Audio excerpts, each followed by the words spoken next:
Dans cette vidéo, nous allons voir comment créer, modifier et supprimer des annotations pour des expressions référentielles.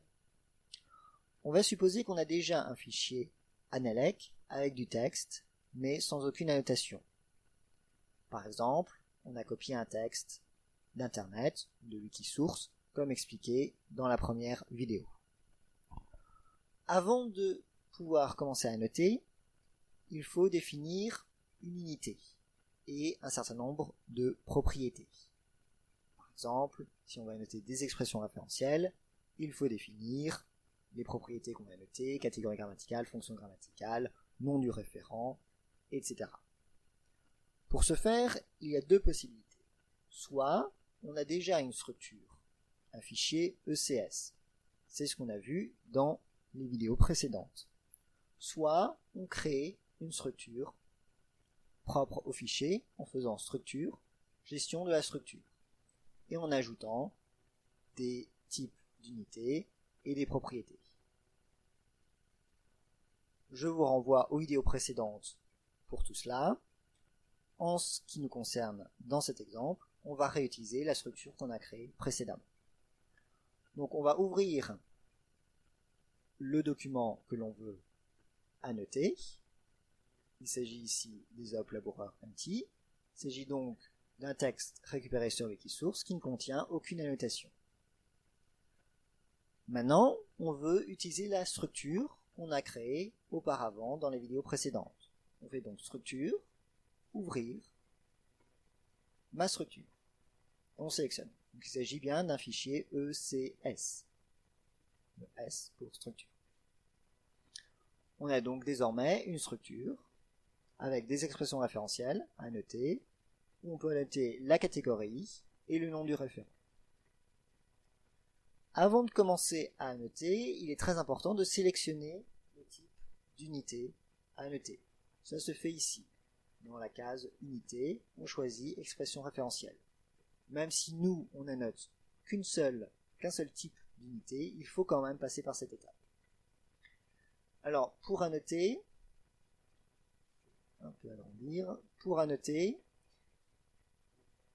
il suffit de sélectionner le texte, comme dans un traitement de texte, par exemple un laboureur, puis on clique sur créer.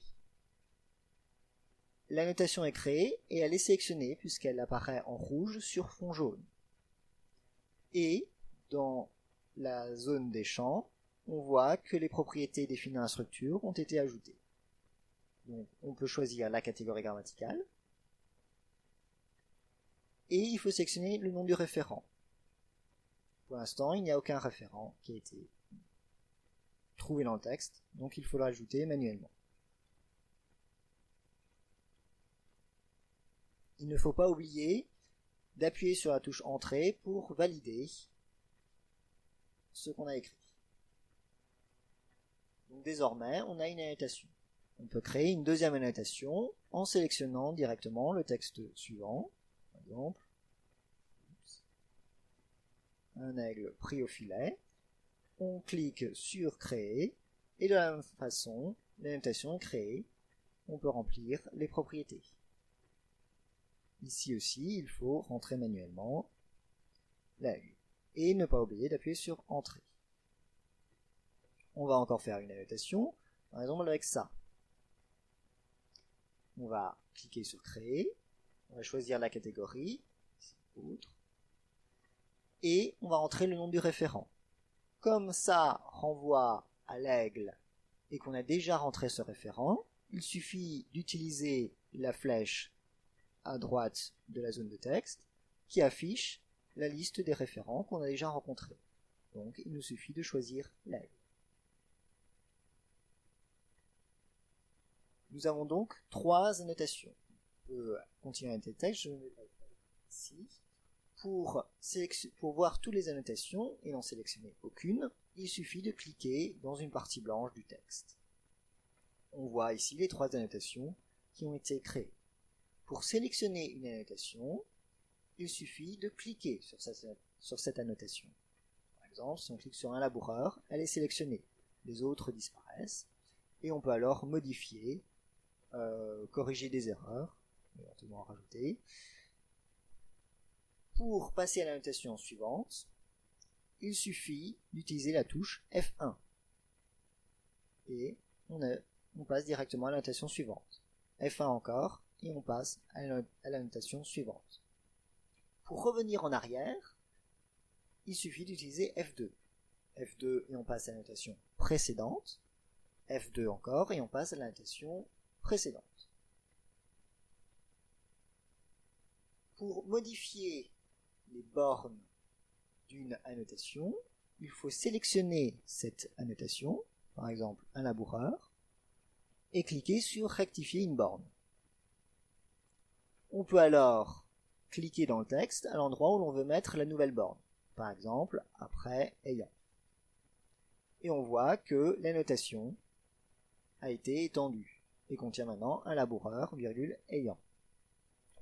Comme cela ne fait pas beaucoup de sens, on va revenir à la notation précédente, à la délimitation précédente. Donc on fait rectifier une borne et on clique entre le R et la virgule. Et on revient à la délimitation précédente. Si maintenant on veut supprimer une annotation, il faut la sélectionner et cliquer simplement sur supprimer.